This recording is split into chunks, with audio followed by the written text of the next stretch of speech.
friend's night, you came over, made sure you ate. And then when you were finished, you expected me to take your plate. In the Nigerian culture, you are supposed to take your mother-in-law's plate. Yes. If you know you want to marry my You son, don't have to. you are supposed to respect me. Mom, can you? No! Leave me alone! What's the problem? Stop it! Wait, Mom, wait. Now. No! Stop it!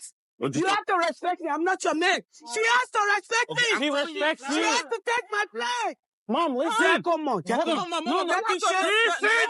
Listen to me. I don't want this. Mom, listen. Mom, you just right now broke her heart. She broke my heart too. Leave me alone. Any other day. Leave me alone. Don't be a whip for a woman. I'm not being a wolf. He's not being a wolf. Feel it in Barcelona, okay? Otherwise, why come I embarrass you? I don't understand what's going on. Just go. Nonsense. And I It's nonsense. If you want to marry a Nigerian, you have to respect your elders. I'm choosing not to fight this battle. Yeah. And it's important not to be slow about it. We go straight up to her and kneel. In the Nigerian culture, in order for my mom to receive us...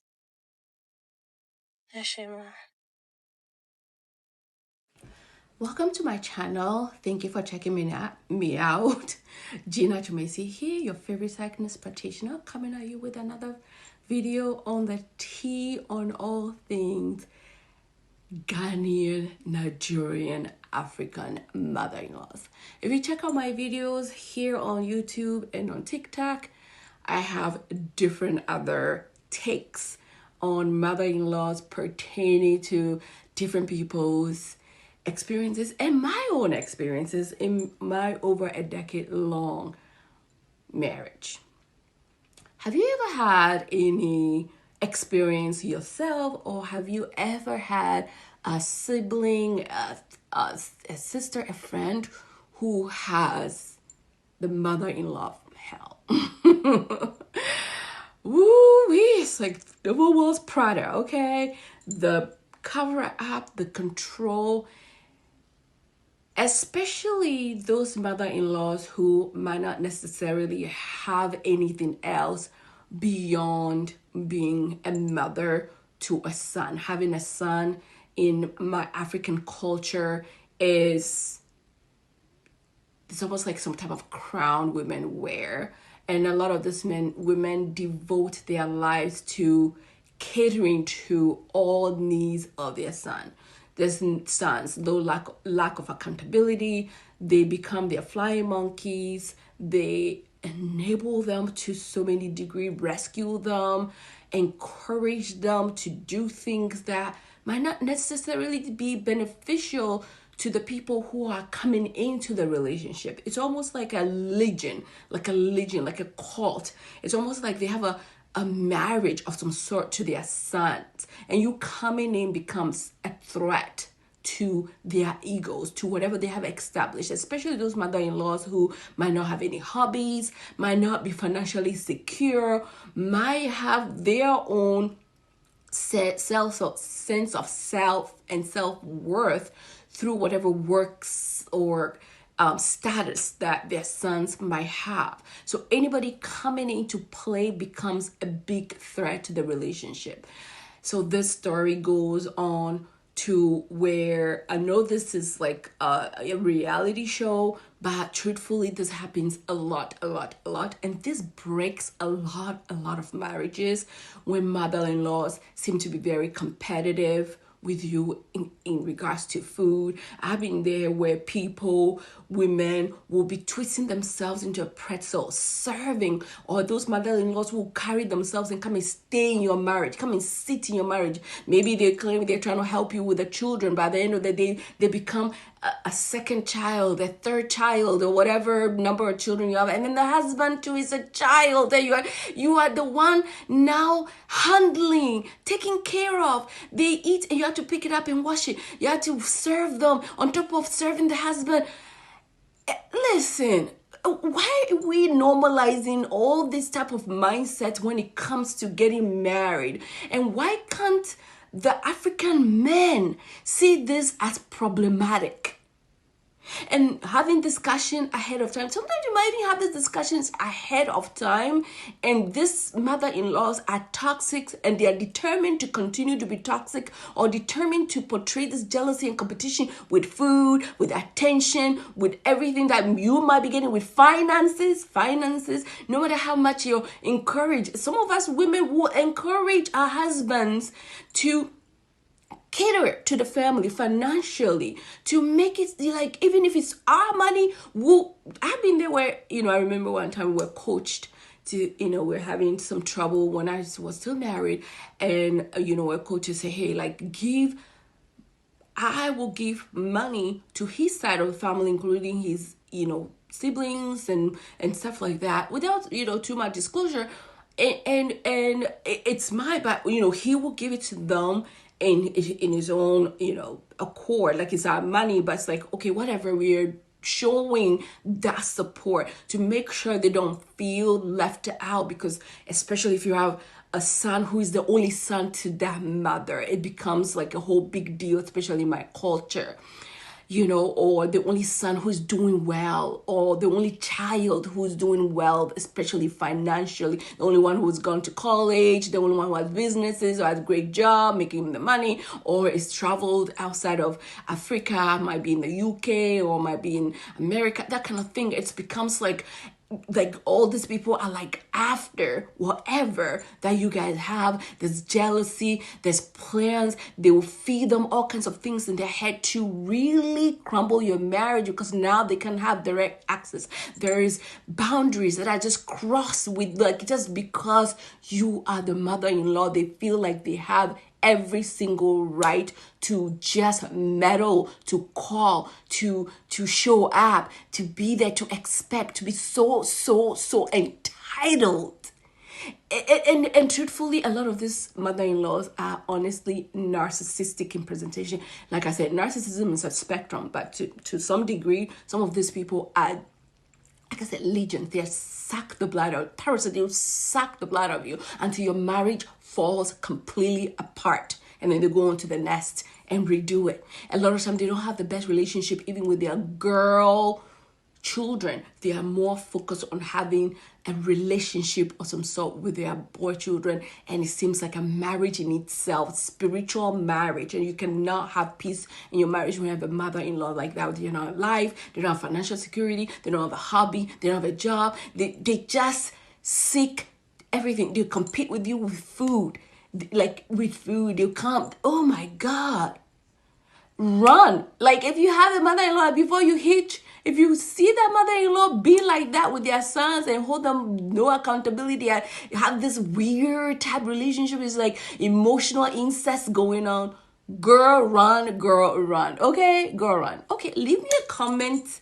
Have you had any experiences like that? Give me a like, subscribe, and follow me for more, because this is not normal and we need to. So in today's video, let me know your thoughts. Wasn't that a lot? Can I say, I think my desire to marry someone with a dead mother comes from Nigerian mothers-in-law. If you're like me, you grew up on Nollywood. Night after night, we saw Auntie Patience absolutely terrorise Iniedo, Mercy Johnson, all of them. Just terrorise. And I just used to think, oh my God. And then you get older and you see them in practice and you just think, oops, that's where the inspiration comes from. At the end, when they say, glory to God, they should just be brave and list the mothers-in-law who inspired the film. Anyway, I digress. Firstly, I'm going to say something you might not want to cheer for, just to get out of the way. It is our culture to take the plate away. As much as I wish it wasn't, it's our culture to serve and then take the plates. I can't be angry at her for expecting the girlie to take her plate. That's the only thing I'm saying in her defence. Are you ready to jump into the bashing? The moment I heard Valentine's Day, the mum was wrong, no matter what happened next. No matter if the girl said that she jumped on her and started beating her up. Valentine's Day, why are you coming over on Valentine's Day? I can't think of any context that would make that acceptable. That is one of the many red flags I talk about. The mum crashing out like that, that's your sign to leave. But her being comfortable enough to come over on Valentine's Day, that should be your sign that you're going to struggle separating this man from his mother. Now, after the mum crashed out, the son was shouting at her. So I can understand why you would fall into the trap of thinking, oh, see, he's going to defend me. But hey, let's just say he really will defend you. Is that the life you want? Your mother-in-law crashing out on you? your husband shanga her, them falling out for a couple of days, getting back together, your mother-in-law crashes out on you, rinse, repeat, rinse, repeat. You don't want that. So kindly stand up and walk towards the door. Do I have time to address the red around her eyebrows? Chemicals may have seeped into her brain. So let's give some grace. Come on, listen to me! I don't want this. Mom, listen. See this clip that's been going viral because like the Nigerian mum flipping up because the babe was like, oh, you ate and then left your plate for me to carry, and instantly the mum got angry. That has nothing to do with the culture or respect or what. She just don't like her. You can tell the way she even flipped out. She don't like her. Yes, in the Nigerian culture there definitely is like this respecting your elders, but once they know you're not from that culture, they give you grace. Like for example, my Nigerian mother-in-law, she gives me a whole lot of grace because I'm Kenyan, but she sees me, in her eyes, I'm British. Okay, like for example, when my daughter was born, you know, they give them the traditional bath, and obviously I was there when she gave her the traditional bath, and it's a difficult watch, but she was literally like to me, I even went gentle because I know you're British. So she even she did like, they give you so much grace. Like obviously respect is mandatory, like no matter the culture, but they don't, like, they give you allowance and space to learn, if that makes sense. The mum just don't like that girl. You could tell instantly she just wanted to be upset because the baby even said it like with such a soft voice, and she kind of like didn't even want to make eye contact. Yeah, the mum just don't like her, and it's so sad to see because she seems like a sweet babe. I know a lot of you have seen that video of a lady confronting her mother-in-law, her Nigerian mother-in-law, and saying that the way the mother-in-law was expecting her to pick up her plate when she was over at their house for dinner on Valentine's Day, and the mother goes into this rage mode. She starts screaming and saying, you must respect me, you have to respect me, if you're going to marry my son, you have to respect me. And they just, in my head I was like, African mother-in-laws are something else, oh my God. First of all, ma, why are you in your son's house on Valentine's Day? Don't you have a husband? Don't you have a husband of yours that who can take you out? If you're a widow, go and find joy elsewhere. Why are you in my house during Valentine's Day? Valentine's Day is for me and my man. Why are you in my house at dinner time? A time where we should be getting it sexy, you know? You're there with your big mouth. I had to filter because it's my mother's age. What do you mean you're in my house during Valentine's Day? The only explanation I will entertain of my mother-in-law being in my house on Valentine's Day, if it happens to be the son's birthday as well, that I can take off, or my child's birthday, you know, things like those. But just a random Tuesday and you're in my house for dinner, you got to be joking. That aside, I cannot date or marry a man whose mother's going to stress me. I cannot. When I used to date, I used to ask men their relationship with their mothers. And if you have a stubborn mother-in-law, you can tell based of how the boy is explaining the mom.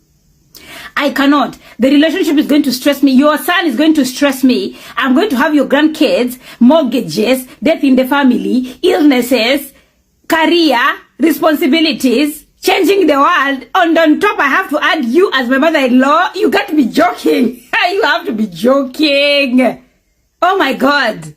So I recently came back from vacation, and my boyfriend's parents stayed in our house because they live in a different city, so they were doing a little bit of a change of environment, and also we have a plant that needed to be watered, so they stayed over. And when we came back, the house was clean. The laundry that we left was done and folded, including my innerwears. My boyfriend's mom folded my innerwears and my boyfriend's boxers and were arranged properly. And then I come across such a video of a mother stressing a child that is not even yours. Imagine you surviving your African parents. And then in your adulthood, you marry a man whose mother is going to traumatize you. You have to be joking. You are joking. You're supposed to respect me. Mom, can you... No! Leave me alone! What's the problem? Hey, I wake up out of my blood clot bed for this video. Because you want to see Red Bull clash? You want to see Nigerian and Jamaican clash? Don't worry about Spice. Because I clash that blood clot mother-in-law. Listen, I was brought up with manners and respect, you understand? But what I wasn't taught to do was stand there and literally be degraded by somebody who's supposed to love me, who's supposed to protect me, who's supposed to teach me about your culture because I'm marrying into your culture. You're getting upset because the girl didn't take your plate after she cooked for you, after you violated when you come over on Valentine's night and all of these sorts of things. Your son's one big bumperclot jelly back because he's supposed to set the tone for how you two interact with each other, and he's supposed to set the boundaries because clearly he's been living up under his mother for 2 bumperclot long. And then after all that palaver, the son encouraged his fiance to go and kneel before the woman and, oh, we need to humble ourselves. Listen, that is the quickest way for me to dash the ring back in your face. Because at some point, when are you going to hold your mother accountable for her behavior? Because if she gets upset with me again, and this is what I got to tolerate, you are not worth being married to, you understand? Our peace is too important, yeah? Too sacred, too sanctified to take that abuse. I am someone's daughter too, and if she ever did that in front of my mother, yeah, plates are going over people them head, you understand? You need to mind how you're chatting to people, especially when she came with manners and respect to you and told you about her feelings. I don't know what going for that sort of generation, but putting up with their attitudes and their behaviors, the buck stops with me. So men who have mothers like that, I suggest you start putting in boundaries from now, because no woman is going to tolerate that. And it will be a sad and lonely life until you put your mother in check. I'm sure by now we've all seen the video of the Nigerian mother-in-law shouting at that African-American lady on TikTok. I am your mother-in-law. When I tell you to bring the plate, you bring the plate. When I tell you to wash the plate, you, or whatever it is they were arguing about. It is our culture. It's our... You see one thing about horse. Actually, wait. Why am I saying horse? I have to let you know I'm Nigerian, Abi. We've got age factor. I play too much. But you know one thing about us Nigerians, yeah? We use disrespect as culture. Like, the amount of cultures we have, even me as a Nigerian, I've missed it. I've forgotten it. Because, boy, oh boy, no mother-in-law is talking to me like that. You and who? No mother-in-law is talking to me about, because what are you? I don't care how old you are. You're not going to speak to me like that. That's disrespectful. You're not going to speak to another human like that. And honestly, this is one thing I always say to non-Nigerians that marry into Nigerian family. These are part of the headaches you're going to face. We've seen it all over social media where some ladies have come out to talk about, oh my God, marrying into Nigerian, besides the Nigerian man. Sometimes they even marry an amazing Nigerian man, but it is the family members, the way they give them hell. And we call it culture. Come on, we need to stop this behavior. We need to stop it. It's not good. We need to stop it. You're giving patients ozoku. Come on. You're giving madagagu. Stop. We, all of Nigerians and all Nigerian women are not like this. Stop spoiling us and making us look like we are witches and wizards when we're not. Some mother-in-laws, even us Nigerians, some of us Nigerian women, I'm sorry, we cannot marry into certain family. The minute I meet a mother-in-law and she's acting like Patience Ozoku or she's acting like Mother Gagu like that, I'm leaving your son, because Kilode. So you're telling me because your American fiance asked how come she's required to play the servant role and pick up your mother's plate when your mother has good working hands, you're telling me that that grandmother had the right to denigrate that poor girl, yell at her in the name of culture. So because of culture, we're going to act like it's okay for an elderly person to lose their mind, to lose their manners, to forget their Christ-centered values. Because they asked, how come you cannot take your plate? I've cooked for you. I've run all types of errands for you to take your plate 2 feet to the kitchen now. It has become cultural assault. There are so many things that we continue to condone in the name of culture. But guess what? Cultures change. We can actually decide that, you know what, let us review this thing that we are calling culture and let's see what kind of change we can make. Because of culture, if a boy should bring a girlfriend home and introduces him to his mom to say, Mom, this could be my wife, because of culture, she must become and transform into a servant. When she gets there, she must decide, oh my God, let me go and scrub the house. Let me go and help mommy cook. In fact, mommy will not cook. I'll say, Mommy, sit down, let me finish cooking, just so I can audition for the glorious position of wife to your son because of culture. Why do we like to pretend that there are many aspects of this our so-called culture that are highly misogynistic? Why do we pretend as if we don't foster animosity between mother-in-laws and potential wives? Now, the irony irony of this entire thing was the mother was using culture as a premise to excuse her terrible behavior. But my question is, does the girl not have culture? The irony is you left the land of your original culture, okay? You crossed over and you immigrated to a new place that has a different culture from you. The girls from that culture. And instead of respecting that culture by understanding that they support women's rights and they're not as sexist as you, you want to impose your toxic culture. From the girl's culture, she cannot understand why an able-bodied elderly somebody cannot carry their plate to the sink. So she's confused. So she asked, why can't you take your dish to the sink? And it became a cultural war. What about her culture? Why is your culture the one that we have to carry on top of our head? And the last question I pose to you, if our culture is so great that it doesn't require updates, why are you in a different country? That's the other thing. There are people in the comment section saying, oh, mommy should not have shouted, but culturally speaking, why, she shouldn't have asked mommy about carrying her plate to the sink. You guys should use your head. Is everything that is in the culture very good? If the culture is so great, how come we don't have the happiest women in life? The question posed by this girl is one that stems from critical thinking. Why do we continuously require young women who are auditioning for wives to take on so much labor? Why is it that when you see a young woman that's coming to a family to marry, she's expected to become magical slave? It's our culture, it's our culture. Shebi, you are abroad. If the culture was so great, Shebi, the country will be moving forward. It's not. At some point, you have to admit the culture is very poisonous. Update your lives, I beg. Culture, culture,